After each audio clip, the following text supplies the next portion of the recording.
Karibu tena kwenye The Storyside, mahali ambapo tunazunguka barani Afrika kuchunguza historia za ajabu zilizojaa mafumbo na maajabu.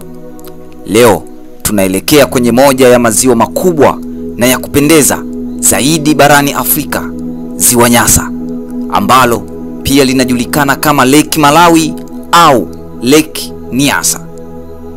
Ziwa hili lina historia ndefu, mazingira ya kuvutia na umuhimu mkubwa kwa mataifa ya Tanzania, Malawi na Msumbiji. Lakini unajua nini kuhusu Ziwa Nyasa? Liliundwaje? Linahifadhi nini ndani ya kina chake? Na kwa nini linazua mgogoro wa mipaka kati ya Malawi na Tanzania? Twende tukachimbue historia ya Ziwa Nyasa.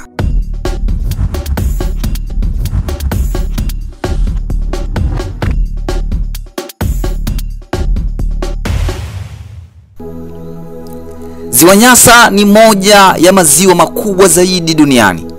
Kwa urefu linashika nafasi ya 8 duniani, na kwa kina ni la 6 kwa kina kirefu zaidi duniani. Ziwa hili linapatikana kusini mwa Tanzania, kaskazini magharibi mwa Msumbiji na sehemu ya mashariki mwa Malawi. Mambo ya haraka sana kuhusu Ziwa Nyasa: lina urefu wa takribani kilomita 580. Lina upana hadi kufikia kilomita 75. Kina cha kati ni zaidi ya mita 292. Kina kikubwa zaidi ni takribani mita 706. Mito inayoingia ni mingi sana. Mito mingi kutoka Tanzania, Malawi na Msumbiji, ikiwa ni pamoja na mto Ruhuhu kutoka Tanzania.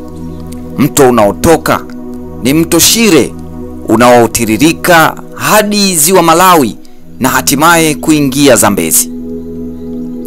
Hili ni moja ya maziwa yaliyojaa maisha ya aina mbalimbali, ikiwa ni pamoja na zaidi ya aina 1000 za samaki, zaidi ya maziwa mengine yote duniani. Lakini ziwa hili si la kawaida. Ni moja ya maziwa ya kale zaidi duniani, likiwa limekuwepo kwa zaidi ya miaka milioni 8 hadi 10 mpaka sasa. Ziwa Nyasa liliundwa kutokana na mgawanyiko wa miamba ya ardhi, yani unaoitwa East African Rift Valley.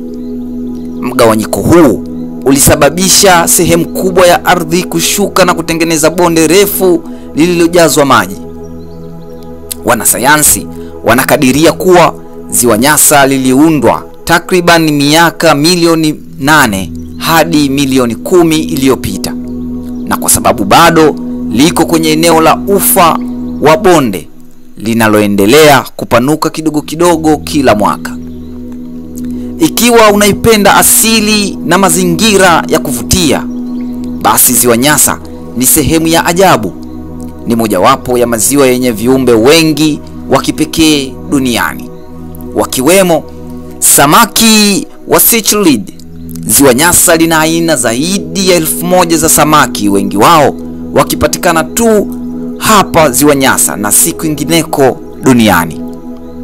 Lakini pia kuna kisiwa cha Likoma, kisiwa kinachojulikana kwa kanisa kuu la St. Peter, mojawapo ya makanisa makubwa zaidi kusini mwa jangwa la Sahara. Lakini pia mandhari ya kuvutia.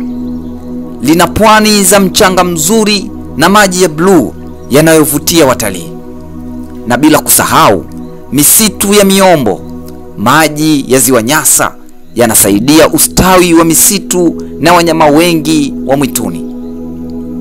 Pamoja na uzuri huu, ziwa hili pia limekuwa chanzo cha maisha kwa wakazi wa maeneo yanayolizunguka kwa maelfu ya miaka.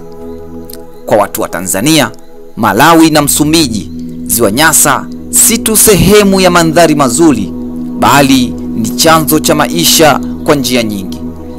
Chanzo cha kwanza ni chanzo cha chakula. Wavuvi huvua samaki wengi kutoka kwenye ziwa hili, wakiwemo sangara, dagaa wa Nyasa na cichlids, ambao ni maarufu sana katika soko la kimataifa. Jambo la pili, usafiri. Kwa karne nyingi watu wamekuwa wakitumia mitumbwi na boti kwa usafiri kati ya vijiji vilivyo kando ya ziwa. Lakini jambo la tatu, chanzo cha maji. Mamilioni ya watu hutegemea maji ya ziwa hili kwa matumizi yao ya kila siku. Na jambo la nne ni utalii. Ziwa Nyasa linavutia watalii wengi wanaotafuta mandhari nzuri, michezo ya maji na mapumziko ya fukweni. Pamoja na umuhimu huu, bado kuna changamoto nyingi zinazolikabili ziwa hili. Kwa miaka mingi kumekuwa na mgogoro kati ya Tanzania na Malawi kuhusu umiliki wa ziwa Nyasa. Malawi inadai kuwa ziwa lote ni mali yake kwa sababu mkataba wa Waingereza wa mwaka 1890 ulisema hivyo. Tanzania inasema kuwa mpaka unapaswa kuwa katikati ya ziwa kama ilivyo kwa maziwa mengine ya kimataifa. Hadi leo mgogoro huu bado haujapata suluhisho rasmi, japokuwa jambo hili lipo kimya.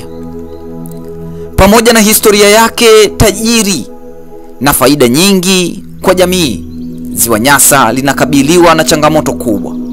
Changamoto ya kwanza, uchafuzi wa maji. Matumizi ya mbolea na shughuli za viwandani zinaathiri ubora wa maji. Changamoto ya pili, uvuvi kupita kiasi. Wavuvi wanashinda kuzingatia sheria na baadhi ya aina za samaki zinapungua kwa kasi. Na changamoto ya tatu, mabadiliko ya tabia nchi. Kuongezeka kwa joto duniani kuna badili mfumo wa mvua na kupunguza maji ya ziwa. Changamoto ya nne, migogoro ya kisiasa. Mgogoro wa mpaka kati ya Tanzania na Malawi unaweza kuleta mvutano zaidi siku za usoni. Je, unafikiri nchi za Tanzania, Malawi na Msumbiji zinapaswa kufanya nini ili kulinda ziwa Nyasa? Tafadhali tuambie maoni yako kwenye comment, na usisahau kulike, kusubscribe na kushare kwa watu wengine simulizi hii pendwa. The Storyside, tunafanya historia iishi. Na asante kwa kunisikiliza.